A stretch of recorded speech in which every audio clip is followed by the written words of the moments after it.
শুভ সকাল আমার প্রিয় বন্ধুরা। আমি কৃষ্ণা, কোচবিহার জেলার একটা ছোট্ট গ্রাম থেকে আমার ব্লগ চ্যানেলে তোমাদেরকে অনেক অনেক স্বাগত আর আমার অনেক অনেক ভালোবাসা। বন্ধুরা, তোমরা যে যেখান থেকে আমার ব্লগটা দেখছো, আশা করছি প্রত্যেককেই ভালো আছো, সুস্থ আছো। আমরাও ভালো আছি। আর বন্ধুরা, তোমরা একটু আগেই দেখলে আজকে আমি কিন্তু 4:30টার দিকে উঠেছি। হ্যাঁ গো, আজকে আমি 4:30টার দিকে উঠেছি। কারণ হচ্ছে এই যে সমস্ত সংসারের কাজ বাজ করে তারপরে কিন্তু আমি আজকে আলট্রাসোনোগ্রাফি করাতে যাব। তো সেই জন্যই আজকে 4:30টার দিকে ওঠা। আর বুঝতেই পারছো, না খেয়ে যেহেতু যেতে হবে আর একটু না তাড়াতাড়িও যেতে হবে। আমাদের নাম কালকে আমরা লিখে এসেছিলাম। আমাদের নাম প্রথমেই ছিল, আমার নাম ছিল 7 নম্বরে আর হচ্ছে প্রীতমের বাবার নাম ছিল 8 নম্বরে। তো সেই জন্যই আমরা একটু তাড়াতাড়ি গিয়েছিলাম আর কি। ওরা 9টার দিকে খুলে দেয়, তো সেই জন্যে আমরা ওখানে 10টা সাড়ে 10টার দিকে আর কি পৌঁছে গেছিলাম। তো যাই হোক, সকালবেলা উঠেই আমি দেখো আমার বাসি কাজগুলো করা শুরু করে দিয়েছি। আর বন্ধুরা, তোমাদের কাছে অনুরোধ রইল বন্ধুরা, সম্পূর্ণ ভিডিওটা স্কিপ না করে দেখার জন্য। চলো, এইদিকে হচ্ছে ঘর, বারান্দা, উঠোন ঝাড় দিতে দিতে তোমাদের সুন্দর সুন্দর কমেন্টের উত্তরগুলো দিয়ে ফেলি। দীপিকা বোন বলেছো, আমি দিনহাটার থেকে তোমার ব্লগ দেখি, আমার খুব ভালো লাগে তোমার ব্লগ দেখতে। তবে দিদি ভাই একটা কথা বলবো, রাগ করো না, তোমাদের বাড়িটা খুব সুন্দর। যদি টিনগুলো কালার করা হতো তাহলে আরো বেশ সুন্দর লাগতো, খুব ভালো লাগতো গো। কষ্ট করে একটু টিনগুলো রং করে নিও। তো থ্যাংক ইউ সো মাচ গো কমেন্ট করার জন্য। আসলে কি বলো তো, রং তো করতে চাই, আমারও ইচ্ছে হয় গো, আমারও ইচ্ছে হয় যে সম্পূর্ণ ঘরটা ভিতরের দিকে রং করি, বাইরে না পারি, কিন্তু ভিতরের সাইডটা যদি একটু রং করা হতো আর নিচটা অন্তত যদি একটু পাকা হতো তাহলে খুব ভালো হতো। আমারও জানো তো খুব ইচ্ছে, তবে কি করব বলো, ইচ্ছে থাকলেও তো আর করতে পারবো না। আর ইচ্ছে থাকলে তো সব কিছুটা করা যায় না, বুঝতে পারছো আমাদের হচ্ছে অভাবের সংসার। এখন যদি আমি সম্পূর্ণ ঘরটায় টিনটায় রং করি না, এখানেও কিন্তু অনেক টাকার খরচ আছে। তো আপাতত এই খরচটাও করার মতো আমাদের কাছে নেই, তো সেই জন্যই আর কি করা হচ্ছে না। তবে তোমরা যদি ভালোবাসা দাও এইভাবেই, তাহলে একদিন নিশ্চয়ই টিনগুলো কালার করা যাবে। তো ধন্যবাদ গো, যেখান থেকেই তুমি কমেন্টটা করেছো আর আমার ব্লগটা দেখছো। আর পরের কমেন্টটি হচ্ছে দেবান পাতা, বলেছো, আমি তোমার পাশের জেলা আলিপুরদুয়ার থেকে দেখছি তোমার ব্লগ, খুব ভালো লাগে। ধন্যবাদ গো সুন্দর একটা কমেন্ট করার জন্য। আর সবাইকে ধন্যবাদ জানাচ্ছি, যারা আমার নতুন বন্ধু হয়েছো তাদেরকেও অসংখ্য অসংখ্য ধন্যবাদ। আর যারা আগের থেকে আমার পুরনো বন্ধু আছো তাদেরকেও অসংখ্য অসংখ্য ধন্যবাদ গো আমাকে এতটা ভালোবাসা দেওয়ার জন্য। এইদিকে দেখো, কথা বলতে বলতে আমার কিন্তু বাসনগুলো মাজা শেষ হয়ে গেছে, আর এখন হচ্ছে বাসনগুলো আমি ধুয়ে নিচ্ছি। আর কাল রাতের একটু গামলায় ভাত ছিল, তো সেই গামলাটাও সেই গামলার ভাতগুলো আমি কিন্তু হাঁসেকে দিয়ে দিয়েছি। আর যাই হোক, এখন হচ্ছে কাজ বাজগুলো তো হয়ে গেছে, তাই জন্য এখন হচ্ছে লাস্টে ব্রাশটা আমি করে নিচ্ছি। আর এইদিকে দেখো, প্রীতি প্রত্যেক দিন ব্রাশ করে, হয়তো কলের উপরে ব্রাশটা রেখে দিবে, আর না হয় ওই যে সাবান রাখার যে জায়গাটা দেখছো ওখানে রেখে দিবে।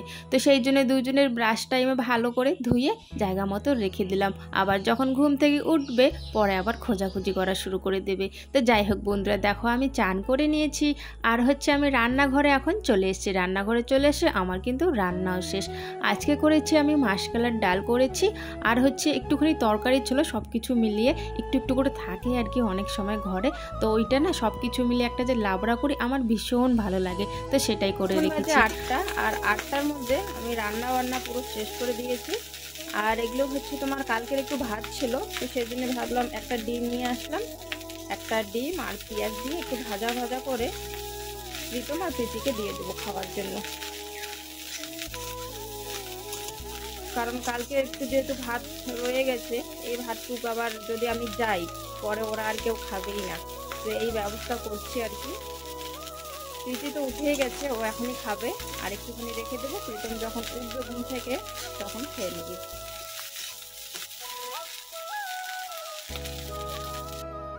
রান্না বান্না তো হয়েই গেল, তো এখন হচ্ছে আমি গ্যাসটা পরিষ্কার করে নিচ্ছি। আর আজকে না গ্যাসেই রান্না করেছি, বুঝতে পারছো একটু তাড়া আছে আমার, সেই জন্য। আর উনুনটা জ্বালাতে একটু সময়টা লাগে আমার, তো অনেক কষ্ট করে যেহেতু উনুনটা জ্বালাতে হয় তাই না একটু সময় লাগে বলে কিন্তু আমি গ্যাসে রান্নাটা করে ফেলেছি। আর দেখো জানলা দিয়ে একটা কি সুন্দর ফুল। এই যে আমি রেডি হয়ে গেছি, প্রীতমের বাবাও রেডি হয়ে গেছে, আর ভাত তো রান্না হয়ে গেছে, তবে ও খাবে এখন হচ্ছে ওই যে ভাতের ভাজা করেছিলাম যে সেটাই আর কি খাবে।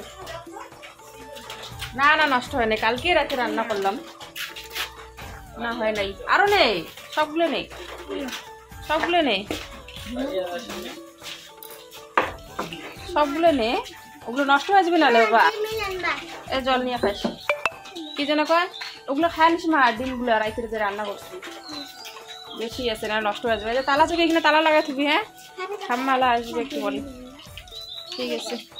একটু করে বৃষ্টি আছে, বৃষ্টি পড়ছে তো সেই জন্য আর কি ছাতা নিয়ে যেতে হচ্ছে, কারণ হচ্ছে ওখানে গিয়ে আবার যদি বৃষ্টি হয়।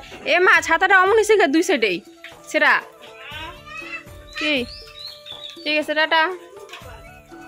এই যে গামছা পড়লো, ঠিক আছে।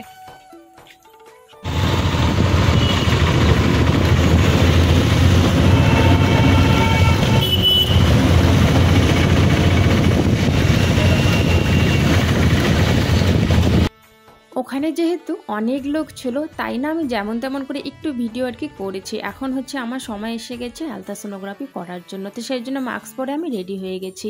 আর দেখো আমার কিন্তু ওখানে কাজ সমস্ত শেষ, আর এখন কিন্তু আমি আছি বানেশ্বরে মিষ্টির দোকান থেকে কয়েকটা লাড্ডু নিয়ে নেব আর কি, 3 জনের জন্যই 3টে লাড্ডু নিয়ে নেব।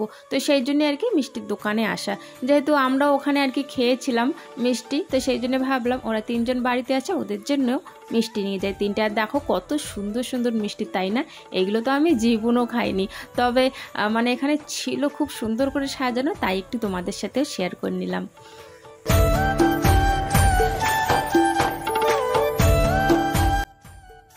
রিপোর্ট করা হয়ে গেছে আমাদের, হচ্ছে এখন বাড়িতে যাচ্ছি। ওইখান থেকে 3টে লাড্ডু নিয়ে নিলাম 3 জনের জন্য, আমরা তো খেয়েছি ওখানে, তো সেই জন্য প্রীতমের বাবা আসছে। আর আজকে আকাশটা বেশ ভালোই, রোদ নেই। চলো বাড়িতে যাই, দেখি ওরা কি করছে। ভালো লাগছে না, মানে ওদেরকে ছেড়ে আসলে কোথাও গেলে আমার ভালো লাগে না, কি যে করছে না করছে, মারামারি করছে নাকি, সেই জন্য আর কি। এই দিকে না ওই যে শর্টকাট হয়তো, সেই জন্য আমরা এইদিকে যাচ্ছি, মেন রোড দিকে না গিয়ে। এই দেখো এই দিক দিয়ে যাচ্ছি, এটা হচ্ছে শর্টকাট রাস্তা।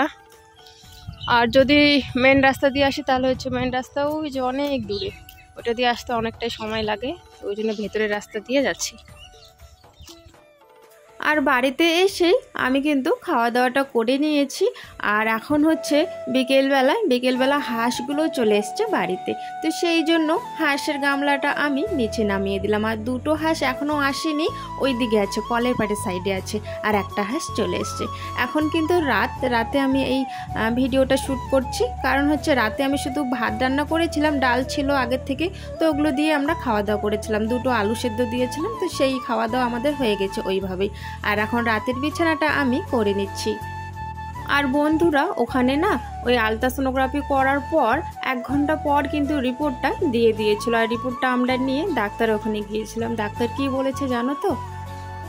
ডাক্তার আমাকে বলে দিয়েছেন যে আমার হচ্ছে কিডনিতে একটা পাথর আছে, আর হচ্ছে ওই ডিম্বাতে নাকি একটা শীষ হয়েছে, তো সেই জন্যই আর কি ব্যথাটা হচ্ছে।